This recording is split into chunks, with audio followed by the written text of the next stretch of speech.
Pwede ka kayo sa labas? Bakit kakakain lang natin ah? Kasi nagugutom pa ako. Paano naman? Sige na. Kain tayo sa labas. Tara, bis na tayo. Kain tayo sa labas. Ikaw din? Hindi tayo? Sige. Tara! Let's go! Go! Hello mga kagala, ito na naman ang inyong kay AJ para sa ating panibagong video. Ngayon ay maghanap naman tayo ng isang sulit na kainan dahil nagugutom na raw ang aking mga alaga.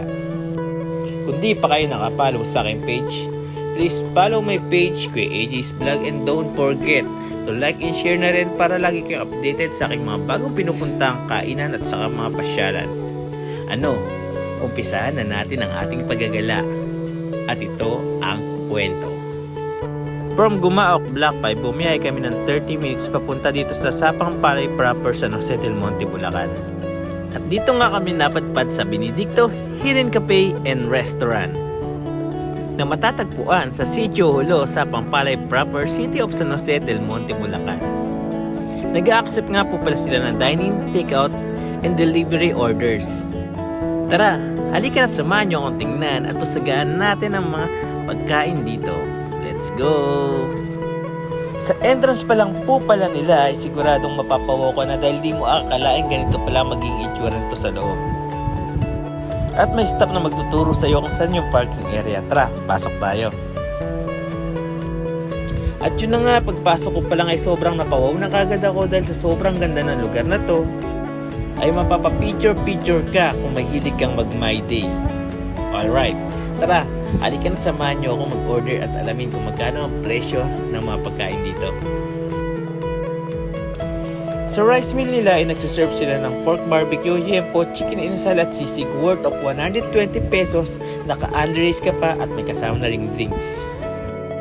At sa mga coffee lover dyan, don't worry dahil nagsiserve din sila ng mga coffee, hot coffee, cold beverage, wrap, sandwich, french fries, nachos, at marami pa. Before pala sila nagkaroon ng rice meal, pancit, ay nagsimula sila sa coffee shop.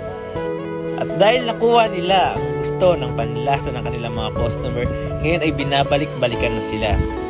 Dahil sa kanilang ambience, good taste, at sa fast serving na hindi mo na kailangan mag-antay ng matagal para makakain.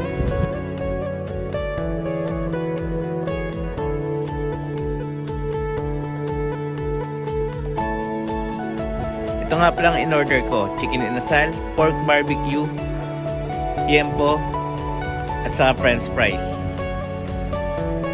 At syempre, gagawa tayo ng sarili nating sausawan. Tara, tayo naman ang musga kung masarap pa talaga ang mga pagkain dito. Let's go! At kasama ko nga pala dito ang nakakatakot na hurado pagdating sa kainan. Dahil sasabihin talaga nito ng walang halong kasinungalingan kung ano ang lasa ng inyong mga pagkain. Ito nga pala ang aking anak na si Nexus AJ. The salt, garlic, alright. At ayun nga mga kagala, approve daw. Kaya sige, titikman ko rin kung approve talaga.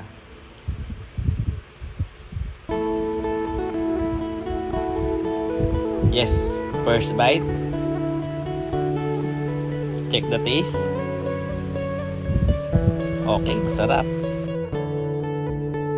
Kaya ano pa inaantay nyo mga kagala? Halika na't pumunta na kayo dito. Ayain nyo yung mga barkada at mahal sa buhay at pumunta na dito sa Benedicto Hidden Cafe.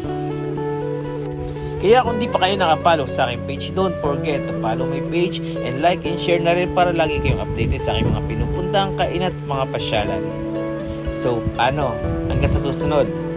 Bye-bye!